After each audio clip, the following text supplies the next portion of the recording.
Después de haber sido aclamado por la multitud, Jesús entró en Jerusalén, fue al templo y miró todo lo que en él sucedía. Pero como ya era tarde, se marchó a Betania con los 12. Al día siguiente, cuando salieron de Betania, sintió hambre. Viendo a lo lejos una higuera con hojas, Jesús se acercó a ver si encontraba higos, pero al llegar solo encontró hojas, pues no era tiempo de higos. Entonces le dijo a la higuera: que nunca jamás coma nadie frutos de ti. Y sus discípulos lo estaban escuchando. Cuando llegaron a Jerusalén, entró en el templo y se puso a arrojar de ahí a los que vendían y compraban. Volcó las mesas de los que cambiaban dinero y los puestos de los que vendían palomas, y no dejaba que nadie cruzara por el templo cargando cosas. Luego se puso a enseñar a la gente, diciéndoles: ¿acaso no está escrito: mi casa será casa de oración para todos los pueblos? Pero ustedes la han convertido en una cueva de ladrones. Los sumos sacerdotes y los escribas se enteraron de esto y buscaban la forma de matarlo, pero le tenían miedo, porque todo el mundo estaba asombrado de sus enseñanzas. Cuando atardeció, Jesús y los suyos salieron de la ciudad. A la mañana siguiente, cuando pasaban junto a la higuera, vieron que estaba seca hasta la raíz. Pedro cayó en la cuenta y le dijo a Jesús: Maestro, mira, la higuera que maldijiste se secó. Jesús les dijo entonces: tengan fe en Dios. Les aseguro que si uno le dice a ese monte: quítate de ahí y arrójate al mar, sin dudar en su corazón y creyendo que va a suceder lo que dice, lo obtendrá. Por eso les digo, cualquier cosa que pidan en la oración, crean ustedes que ya se las ha concedido y la obtendrán. Y cuando se pongan a orar, perdonen lo que tengan contra otros, para que también el Padre que está en el cielo les perdone a ustedes sus ofensas. Porque si ustedes no perdonan, tampoco el Padre que está en el cielo les perdonará a ustedes sus ofensas. Palabra del Señor. Estamos recién iniciando lo que es el tiempo ordinario, y en el tiempo ordinario lo que vamos a ver es la vida de nuestro Señor Jesucristo. Van a haber momentos muy importantes dentro de la vida de nuestro Señor Jesucristo que los hacemos sobresalir. Por ejemplo, el tiempo de Navidad, cuando Él nace, ¿verdad? Es un tiempo de alegría, la Navidad porque Él ha nacido, y el tiempo de la Cuaresma, la Pascua, donde Él muere y resucita. Pero durante ese tiempo hay un lapso que se llama el ministerio público de nuestro Señor Jesucristo, y en ese ministerio público es cuando el Señor se encarga de enseñar a sus discípulos y prepararlos, porque Él no va a estar siempre con ellos. Entonces les va a empezar a enseñar, a instruirlos, a catequizarlos, para que cuando Él se vaya, ellos pues tengan cómo continuar la obra que Él ha iniciado. Entonces, cuando hablamos de tiempo ordinario, estamos hablando del ministerio público de nuestro Señor Jesucristo. Predicación, milagros, signos, catequesis que Él va a dar. La lectura que hemos escuchado hoy está tomada del evangelista San Marcos en el capítulo 11. Y hermanos, qué difícil es hacer una homilía de esta lectura cuando hay tantos puntos distintos, ¿verdad? En un primer momento vemos que Jesús ha entrado a Jerusalén y lo hizo de una manera solemne, triunfante, y se fue al templo. Fue, observó, analizó, y nos dice el texto que ya era tarde y se fue a Betania. Betania está cerca de Jerusalén, está muy cerquita. Entonces se fue a Jerusalén, allá a Betania. Ya saben para dónde, ¿verdad? ¿A dónde? Betania, ¿A dónde se fue? A casa de Marta, María y Lázaro.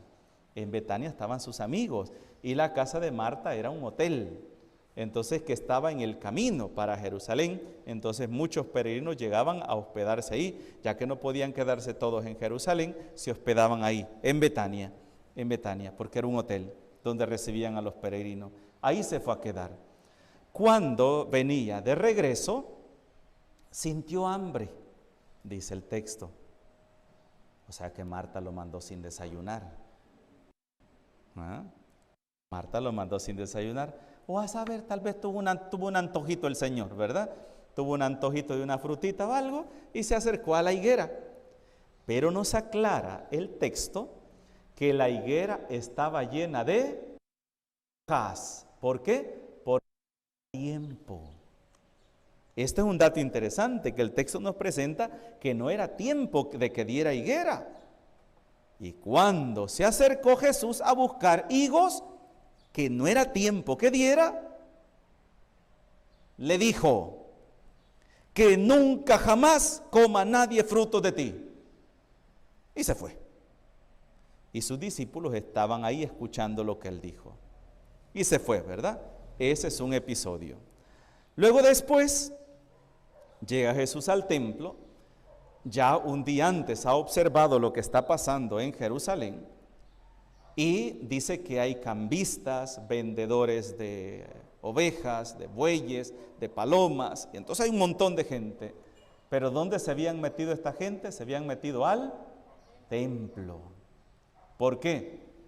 Porque ese era negocio de los sacerdotes. Por eso los sumos sacerdotes, los escribas, los maestros, todos ellos, como era la fiesta, ahí hacían su agosto. Entonces, y ellos eran los que cambiaban las monedas. ¿Por qué cambistas de moneda? Alguien podría decirme: padre, ¿pero y qué era eso de cambiar dinero? Porque para los judíos todo el dinero era impuro. Todo el dinero pagano era impuro. Entonces, en las alcancías del templo no se podía echar ninguna moneda pagana o impura. Entonces, ¿qué hacían ellos? Cambiarlas. ¿Traes tus monedas impuras? Te las vamos a cambiar por monedas nuestras. Y se las cambiaban. Esos eran los cambistas, que dice hoy el texto. Cuando llegó a Jerusalén, entró en el templo y se puso a arrojar de ahí a los que vendían y compraban. Volcó las mesas de los que cambiaban dinero. Ahí está, ¿ve? Dinero, ¿para qué lo cambiaban? Porque no podían echar en las alcancías del templo dinero pagano. ¿Por qué eran paganos? Porque tenían imágenes de ídolos, de sus dioses. Por ejemplo, Jesús dijo: muéstrenme una moneda, y dijo: ¿y de quién es la moneda, el rostro que aparece? Del César. Y el César era considerado como un dios, entonces no le iban a echar en las alcancías del templo, ¿verdad? Era dinero de paganos. Entonces lo cambiaban y empezó a volcar todo y tiró por todos lados y los discípulos solo viendo. Y Jesús les dice: ¿acaso no está escrito: mi casa será casa de oración para todos los pueblos? Pero ustedes la han convertido en una cueva de ladrones. ¿Qué significaba? Que ahí se robaba, se hacía trampa dentro de la iglesia. Cuando estaba preparando la homilía y leía esto, ¿verdad? Alguien podría decir: sí, es cierto, ¿verdad? La casa del Señor la habían convertido en cueva de ladrones, que no hay que no sé cuándo. Pero hermanos, esta es la casa de Dios. Esta es la casa de Dios, aunque esté en construcción, ¿verdad? Pero es la casa de Dios. Es un lugar que ya fue elegido para ser la casa de Dios. Ya se bendijo el primer templo que había acá, que de ese primer templo solamente está este piso que ustedes están viendo. De la primera iglesia que hubo acá, y el techo, esta parte del techo es lo único que está. Entonces, pero este tiene su dignidad, porque es el lugar de oración, el lugar de culto, de ofrecer nuestras oraciones. Pero ¿qué pasa cuando la casa de Dios, aquellos lo convirtieron en cueva de ladrones, en mercado? Pero ¿qué pasa cuando, y esto se me venía a mi mente, ¿verdad? ¿No estaremos ofendiendo a Dios cuando en vez de hacer oración aquí en la iglesia, lo convertimos para chambrear, criticar al prójimo, mira los defectos del hermano, cuando debería ser un lugar para hacer oración. ¿Y cuántos no hemos convertido en eso nuestros templos? En lugares que en vez de convertir ahí nuestra oración a Dios, convertimos en personas que llegamos a ofender a Dios en su misma casa, en su mismo templo. Llegamos a murmurar, a criticar, a insultar, a hablar mal de la iglesia, a hablar mal de los coordinadores, a hablar mal de la persona que vino, que pasó a comulgar, del que está cantando, del que está leyendo, del que me atendió, a hablar mal. ¿Será para eso la casa de Dios?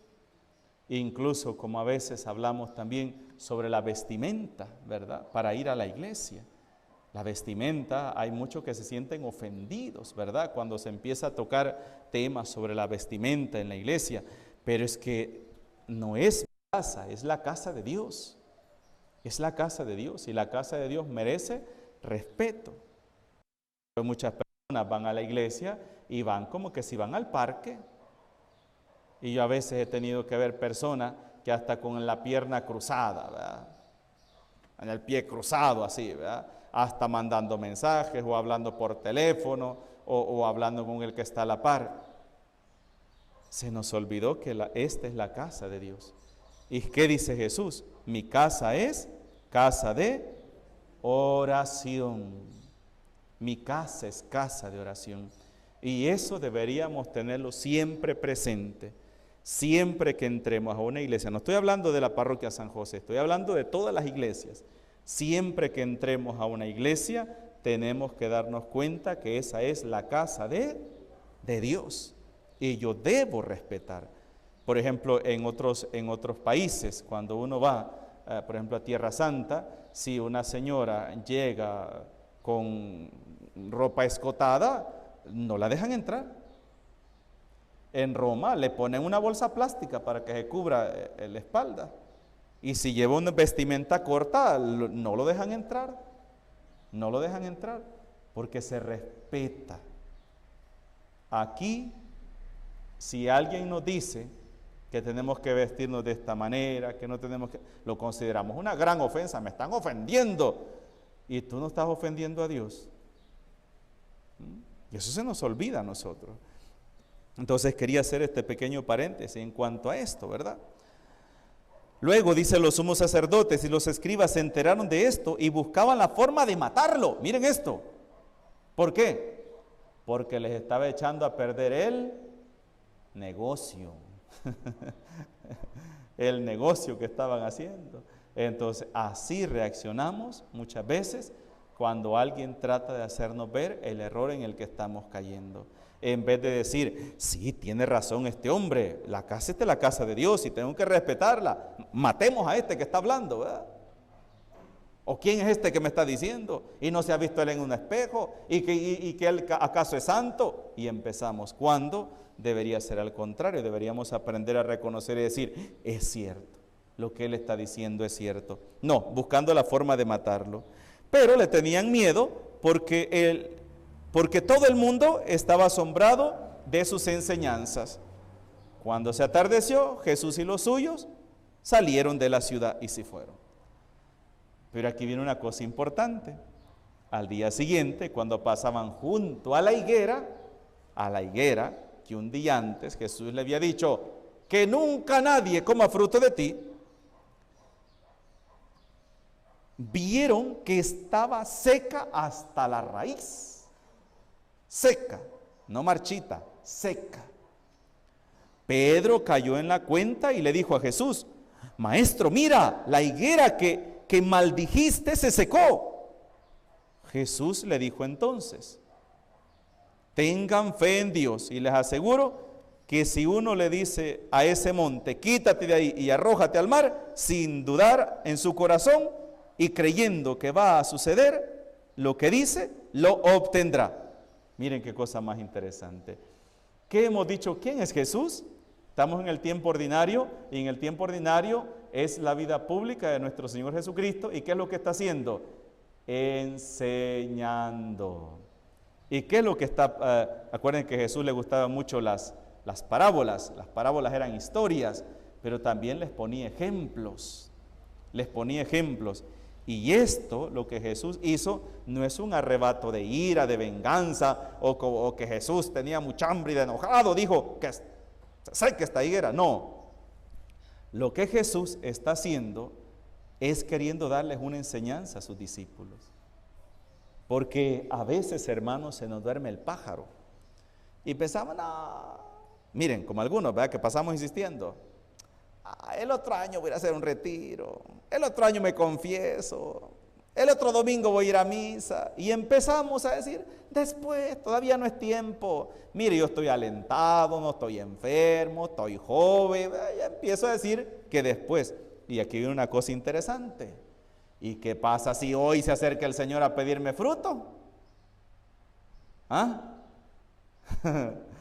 O sea, eso es lo que está queriendo Jesús decirles. Miren, les está queriendo decir, o sea, Dios puede llegar en cualquier momento a pedirles cuentas en su vida y nos puede agarrar dormidos. Acuérdense que Jesús va a hacer muchos ejemplos de eso.